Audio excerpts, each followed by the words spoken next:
जय हिंद दोस्तों, कक्षा 12वीं के 10 महत्वपूर्ण प्रश्न हम आपके लिए लेकर आए हैं, जिससे कि आपको एग्जाम में ये हेल्प मिले और ये क्वेश्चन आप तैयार करके जाइएगा। पक्का आपको ये क्वेश्चन आपके एग्जाम में मिलेंगे। 2021 का ये है।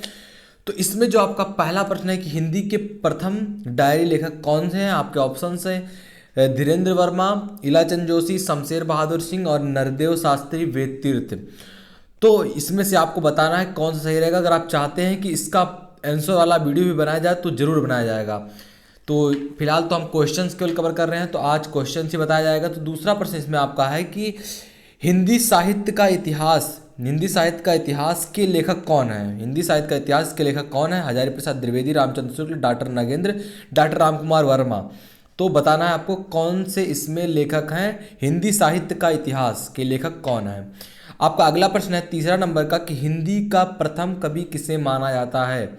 आपको बताना है कि हिंदी का प्रथम कवि किसे माना जाता है। अगला प्रश्न आपका चौथा नंबर का प्रश्न है कि बहादुर अथवा लाठी कहानी के आधार पर लेखक का उद्देश्य स्पष्ट करना है आपको, कि बहादुर और लाठी जो कहानी है के आधार पर लेखक का उद्देश्य स्पष्ट करना है। क्या उसका उद्देश्य था लेखक का, इन रचनाओं को लिखने के पीछे उसका क्या उद्देश्य था, ये बताना है आपको। अगला प्रश्न आपका 5वां नंबर का है कि राजमुकुट नाटक के अंतिम अंक की कथा संक्षिप्त में लिखिए, संक्षिप्त रूप में लिखिए। आपको बताना है राजमुकुट जो नाटक है इसके अंतिम अंक जो की कथा है इसको संक्षिप्त में आपको बताना है।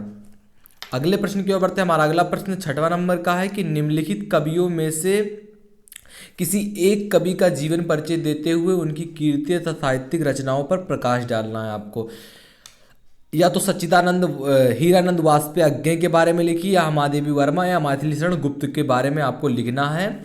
इनका जीवन परिचय लिखना है, इनकी कीर्तियों लिखना है और इनके साहित्यिक विशेषताओं पर प्रभाव डालना है, प्रकाश डालना है। अगले प्रश्न की ओर बढ़ते हैं। हमारा अगला प्रश्न है 7वां नंबर का, निम्नलिखित में से किसी एक संदर्भ सहित व्याख्या लिखना है। किसी एक का संदर्भ सहित आपको व्याख्या लिखना है। विद्यानंद सर्वधन प्रधानम, या आपका सठे साठ्य समाचरित, या आपका प्रणीति, या सुचेरते पितरम सा पुत्रो।